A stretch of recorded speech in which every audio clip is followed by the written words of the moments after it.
मथुरा के पास एक ऐसा गांव मौजूद है जहां के लोगों का शाम को 7:15 से पहले अपने घर वापस आ जाना जिंदगी और मौत का मामला बन जाता है। क्योंकि अगर किसी ने ऐसा नहीं किया तो उस इंसान को काकूड़ा का श्राप लग जाता है। तो आखिर कौन है ये काकूड़ा और क्या है इसका श्राप?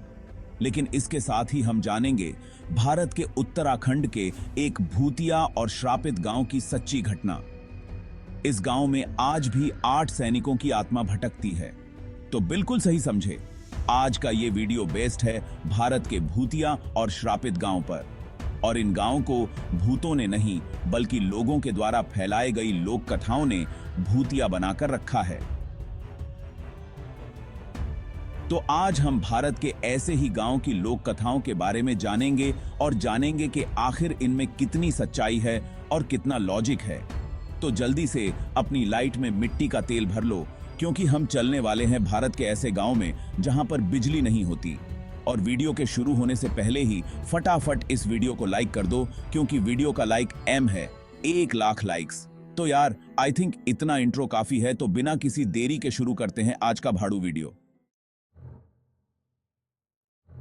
उत्तराखंड के चंपावत जिले में एक गांव है जिसका नाम है सुआला गांव। एक समय था जब यह गांव काफी ज्यादा खुशहाल था। यहां पर बहुत से परिवार रहते थे। लेकिन अभी हालात ये हैं कि इस गांव में केवल सन्नाटा रहता है। आसपास के इलाकों में इस गांव का खौफ इतना ज्यादा है कि लोग यहां आने से भी डरते हैं। और इस डर का सबसे बड़ा कारण है इस गांव में भटकने वाली 8 आत्माएं। लोगों के मुताबिक साल 1952 में सैनिकों की बटालियन का एक ट्रक यहां से गुजरा था। लेकिन एक एक्सीडेंट की वजह से बटालियन की वो गाड़ी इस गांव के पास मौजूद एक खाई में गिर गई। सैनिकों ने इस गांव के लोगों से बहुत मदद मांगी, क्योंकि वो काफी ज्यादा जख्मी थे। उनके कई साथी बहुत बुरी तरीके से घायल थे और मरने वाले थे। लेकिन इस गांव के लोगों ने उन सैनिकों की मदद नहीं की, बल्कि अपने लालच के चलते उनके सारे सामान और कीमती चीजों को चुरा लिया और उन सैनिकों को उस खाई में यूं ही मरने के लिए छोड़ दिया।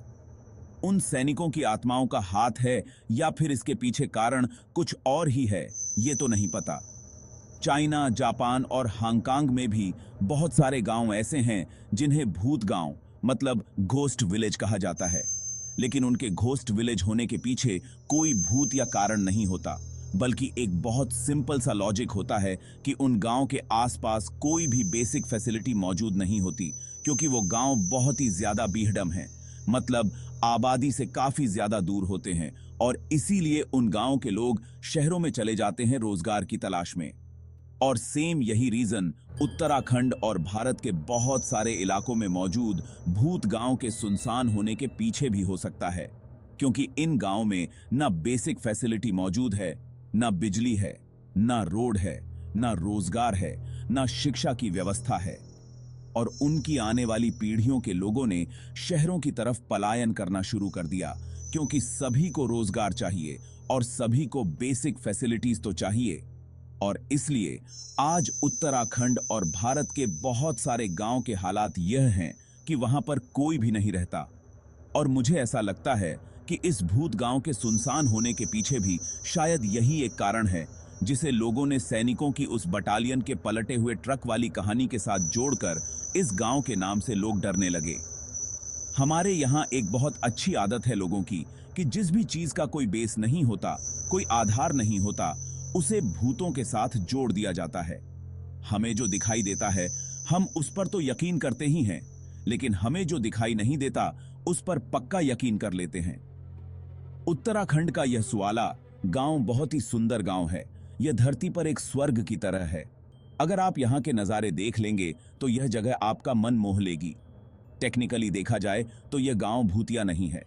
भूतिया तो वो शहर होते हैं जहां पर लोग भाग भाग कर जा रहे हैं।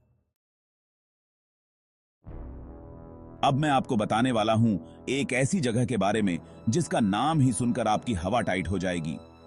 उस जगह का नाम है कंकालगढ़। यह एक रेलवे स्टेशन का नाम है और यह काफी ज्यादा स्कैरी जगह है। इस जगह को अंग्रेजों ने भूतिया बना दिया था और इस जगह का नाम कंकालगढ़ होने के पीछे एक बड़ी दर्दनाक कहानी है।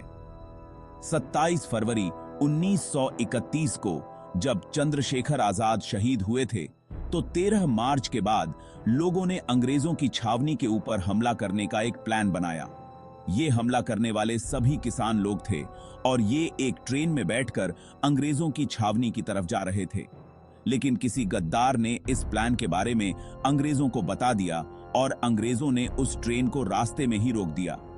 और जिस जगह पर इस ट्रेन को रोका गया न, ये वही जगह है जहां आज कंकालगढ़ नाम का स्टेशन मौजूद है, क्योंकि यहां पर अंग्रेजों ने उस ट्रेन को रोककर लोगों को उतारा, उनको उन्हीं के साथियों के सामने फांसी पर जिंदा लटका दिया। ट्रेन के डिब्बे में बैठे हुए सैकड़ों लोगों को अंदर बंद करके जिंदा जला दिया और मरे हुए सभी लोगों की अस्थियों को एक जगह इकट्ठा करके उस जगह पर बनाया गया कंकालगढ़ स्टेशन और आसपास के गांव के लोगों को बुलाकर उन्हीं के सामने ये सारा काम किया गया। उन क्रांतिकारियों के हड्डियों को जमीन में दफनाने का काम भी आसपास के मौजूद गांव के लोगों को ही सौंपा गया, ताकि आगे से कभी भी कोई अंग्रेजों के खिलाफ बगावत करने की कोशिश न कर सके। लेकिन ये स्टेशन तो बन गया, पर यह हमेशा के लिए श्रापित हो गया, क्योंकि इस जगह पर मौजूद आत्माओं ने कभी भी इस जगह को आबाद नहीं होने दिया। अब वाकई में ये जगह भूतिया है। यहां पर स्वतंत्रता सेनानियों की और क्रांतिकारियों की आत्माएं भटकती हैं, या फिर ये सुनसान जगह चोर, लुटेरे और बदमाशों का अड्डा बन चुकी है, ये तो नहीं पता। लेकिन इतना जरूर पता है कि लोगों के मन में इस जगह को लेकर इतना खौफ है कि यहां पर कभी भी कोई ट्रेन नहीं रुकती। ये तो मानना पड़ेगा कि इंडिया में भूतिया कहानियों की कोई कमी नहीं है। हर गांव की अपनी एक प्राचीन लोक कथा है, अपनी परंपरा है, और उस परंपरा से जोड़ा हुआ एक ऐसा भूतिया कैरेक्टर है जो बड़ा ही निराला होता है। और ऐसी ही एक गांव की भूतिया कहानी पर आधारित है काकूड़ा मूवी।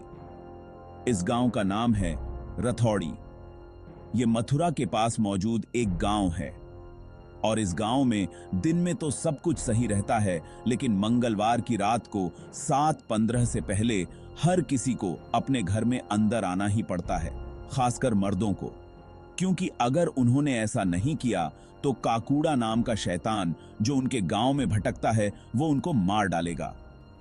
और काकूड़ा का लोगों को मारने का अंदाज बड़ा ही अजीब है। साथ ही बहुत ज्यादा अजीब है इस गांव के घर, क्योंकि यहां के हर घर में 2 दरवाजे हैं, एक बड़ा नॉर्मल दरवाजा और एक छोटा सा दरवाजा। और हर मंगलवार शाम को 7:15 के बाद इस छोटे से दरवाजे को खोलकर रखना कंपलसरी है, क्योंकि अगर किसी गांव वाले ने ऐसा नहीं किया, इसका मतलब यह है कि वो काकूड़ा को चैलेंज कर रहा है, उसके ईगो को हर्ट कर रहा है। और जो भी काकूड़ा को हर्ट करता है, काकूड़ा उसको जिंदा नहीं छोड़ता और उसके घर वाले उस इंसान की मरने से पहले ही तेरहवीं कर देते हैं। लेकिन आखिर क्यों काकूड़ा ने इस गांव में ऐसा आतंक मचाकर रखा है? ये काकूड़ा आखिर में है कौन? और ये शाम को 7:15 वाली टाइमिंग का चक्कर क्या है? क्यों ये काकूड़ा केवल मर्दों को ही अपना शिकार बनाता है? क्या इसका संबंध स्त्री से तो नहीं? वही मूवी वाली स्त्री जो लोगों के घर घर जाती थी, दरवाजा खटखटाती थी और मर्दों को अपना शिकार बनाती थी। एनीवे, काकूड़ा का स्त्री और मुझिया से क्या रिलेशन है? क्यों ये आकर मर्दों को अपना शिकार बना रहा है? ये सारी बातें जानने के लिए तो आपको मूवी ही देखनी पड़ेगी। और अगर आपको ये वीडियो देखने में मजा आया है तो इस वीडियो को लाइक जरूर करना। जैसे कि मैंने बताया था, इस वीडियो को लाइक करें, हमें बादी इबायत पाए, हमें 1 लाख लाइक्स फटाफट से कंप्लीट कर दो। नए हो, पहली बार आए हो, चैनल को सब्सक्राइब कर दो। और हमेशा याद रखो कि हर भूतिया कहानी के पीछे का जो रीजन है वो भूत नहीं होते। भूत होते हैं, एग्जिस्ट करते हैं, मैं भी मानता हूं, मैं भी डरता हूं। लेकिन इसका मतलब ये नहीं है कि हर कहानी सच्ची ही हो। कभी कभी हमेशा जो दिखाया जाता है ना, वो सच नहीं होता। अगर हम लॉजिक का इस्तेमाल करके सोचेंगे, थोड़ा सा दिमाग लगाएंगे, तो सच्चाई हमारी आंखों के सामने आ जाएगी। फिर भी जस्ट फॉर सेफ्टी, अगर कोई कहता है कि कोई गांव भूतिया है, तो जब तक बहुत जरूरी नहीं हो ऐसे गांव में मत ही जाना, क्योंकि क्या पता वो गांव सच में भूतिया हो। तो चलो, मैं तो जा रहा हूं कपूरा देखने। तुम लोग अपना ध्यान रखो। मिलते हैं अगले एक और भाड़ू वीडियो में। तब तक के लिए हमारे चैनल देशी टॉक्सिक को सब्सक्राइब करें और बेल आइकॉन को जरूर दबाएं। The legend of Kakuda is one of the most chilling tales in Indian folklore. It is said that Kakuda was a fierce warrior who met a tragic end on the battlefield. According to the stories, his spirit still roams the land, seeking revenge for his untimely death. Many villagers claim to have seen his ghostly figure, clad in armor, wandering the fields at night. They say that his eyes burn with an unquenchable fire, and his presence brings an eerie silence that chills the bones. Some believe that Kakuda will never find peace until he has avenged his death, while others think he is destined to wander forever, a restless soul caught between worlds.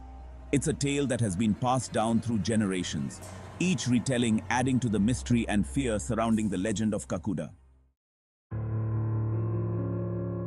And so, we come to the end of our journey through the haunted tales of India.